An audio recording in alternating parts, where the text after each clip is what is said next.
Welcome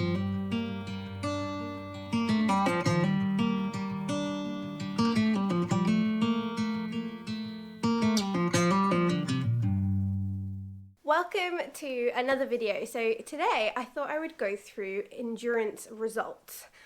So a lot of people kind of don't get how you do well or win endurance and how the grading system works, and how would you unless you looked into it or you knew an endurance rider and you'd asked.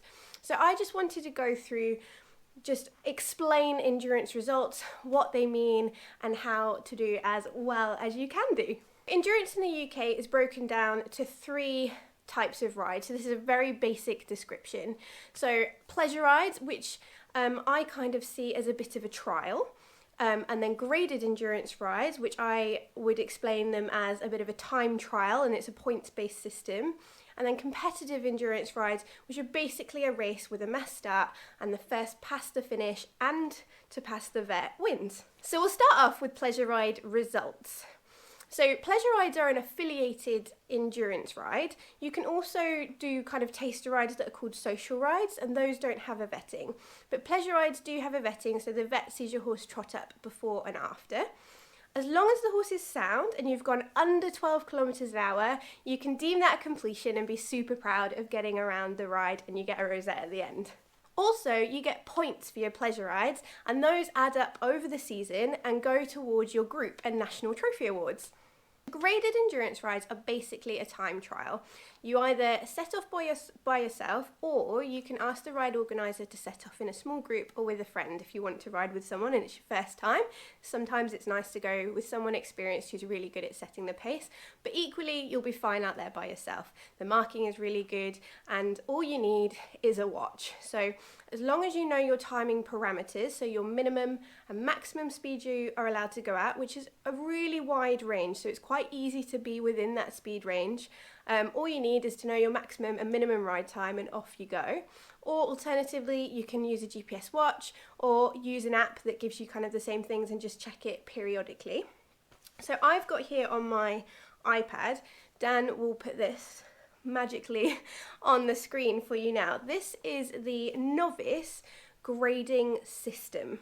So for a novice, you can go a minimum of 8 kilometers an hour and a maximum of 15 kilometers an hour.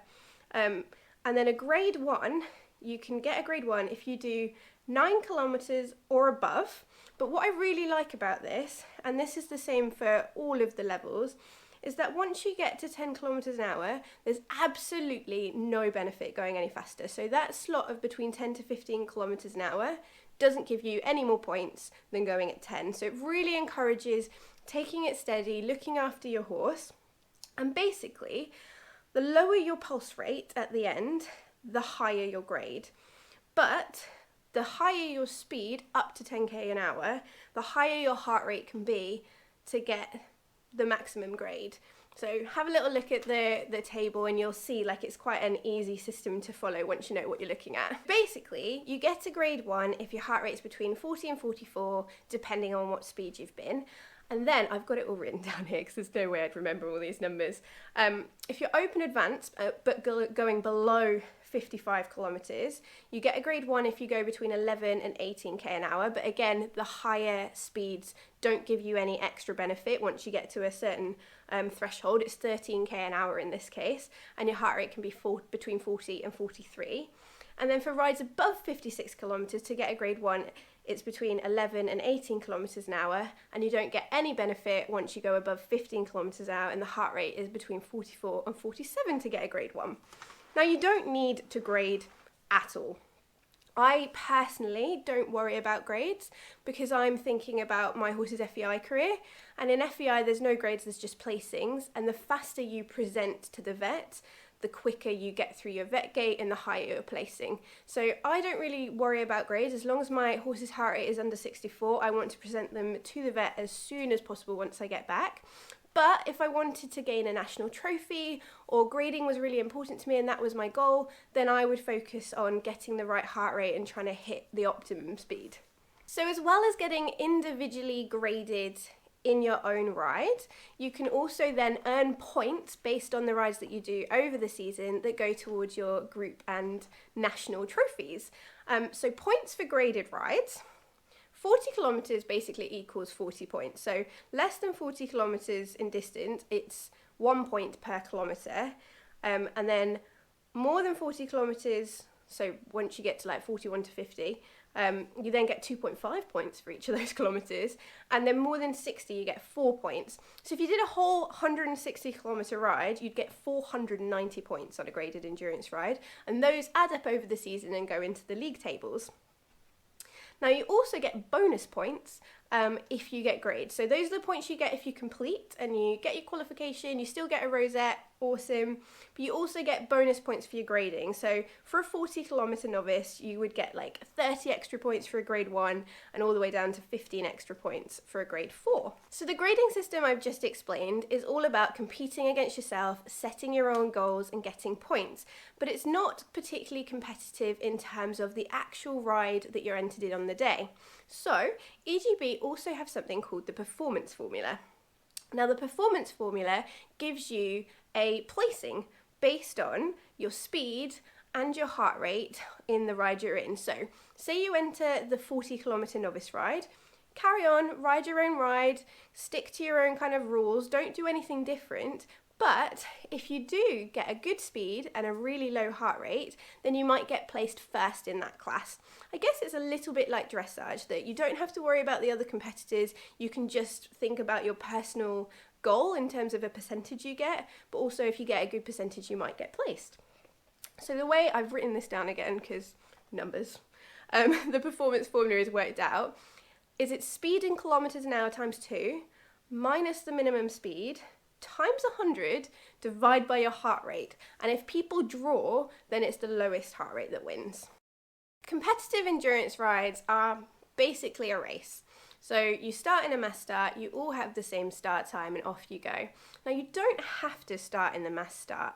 You can start a few minutes behind, but your time still starts at the same time as everyone else, but you can avoid that big group of horses if you've got a novice that's nervous in a big group, or you're nervous in a big group, or you just want to take it easy for your first time. One of my favourite things, I love a mass start, I love going in that big group, love feeling hyped and getting warmed up in a crowd, and Tizzy really like vibes off it too. But one of my favourite things, I usually take the first loop quite steady, is to like slowly come from behind and pick people off, and I find that quite fun. Is that a bit masochistic? I can't even say it. So Joe, if you start a couple of minutes behind, check your ride schedule, because there's a certain amount of time you have to have started your ride by. Before like you get eliminated if you don't start within certain parameters. So make sure you don't go over that time, but you can go off without going with everybody else. And basically, the first across the finish line and also passes the vet wins. So someone could come in first position across the line, but if they're lame or their heart rate is too high at the end, they get eliminated, and whoever came second is then bumped up to first if they pass the vet. Now, competitive endurance rides still gain you points as well for national trophies, and I've got them down here. So they're same as graded to a certain point, but the placing points are based on distance, the amount of starters in your class, and then you get bonus points for going over 12k an hour, which is mildly complicated, but I'll put a couple of tables up to kind of, you can pause and have a little look if you want to look in detail. But basically, as an example, an 80 kilometre race with more than 15 starters, first place would gain 120 points and sixth would gain 20. And then for a 160 race with more than 15 starters, first would get bonus 240 points and 10th would get 60. So for the national trophies, there's novice, open, advanced, every category, native breed, first season, junior, like literally there are so many trophies. So if you want to go look at the Endurance GB website, go and see what trophies you could be up for. The pleasure ride trophies, if you're doing a season of pleasure rides, are also up for grabs. But the national champion trophies are usually won by the riders that are doing the longer distances, because they just gain so many more points. But sometimes those graded rides, because you can do a 160 as a graded ride, they kind of sneak up behind, and they do also usually kind of win. If you're doing 2-day 160s as well, that's a lot of points. It's worth noting that only the best 10 rides will count towards national trophies, and that's to try and protect horses and people from doing too many rides just to gain points. And a novice horse isn't allowed to do more than 10 rides at all. And that's again to protect the horse and make sure we're not putting too many miles on those little legs and make sure they're coming out season after season. So I hope I've helped explain the rules of endurance, well not the rules, but how the endurance results work.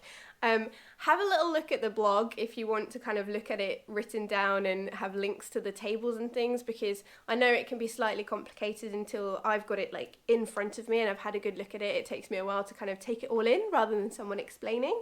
If you have any questions, please drop a comment down below. This only really applies to the UK. I'm not really sure how other nations do their results, but it'd be really cool to hear if you are in America or in Europe or Australia, how your rules and results work. Thank you for watching, and I hope this helped.